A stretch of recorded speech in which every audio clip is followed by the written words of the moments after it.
पाकिस्तानी खातून कोह पैमा Naila Kayani 8000 metre से ऊंची दुनिया की छठी बुलंद तरीन चोटी सर करने में कामयाब हो गई हैं।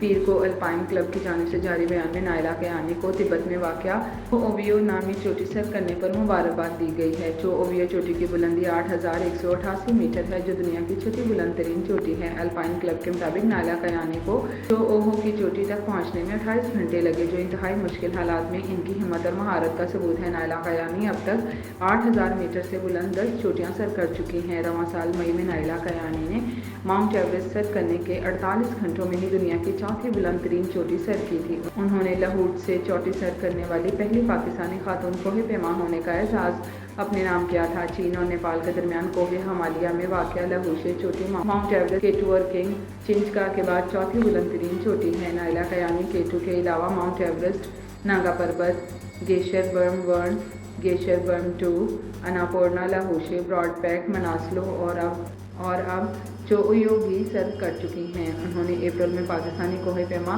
शहरोज काशिफ के हमरा नेपाल में वाक़या 8091 मीटर बुलंद चोटी अन्नापूर्णा को सर किया था। दुनिया की बुलंद तरीन चोटियाँ केटू और माउंट एवरेस्ट सर करने वाली पहली पाकिस्तानी खातून कोह पैमा होने का एजाज़ समीना बेग ने साल 2013 और 2022 में अपने नाम किया था। समीना बेग 7 जजीरों में वाक़या 7 बुलंद चोटियाँ भी सर कर चुकी हैं।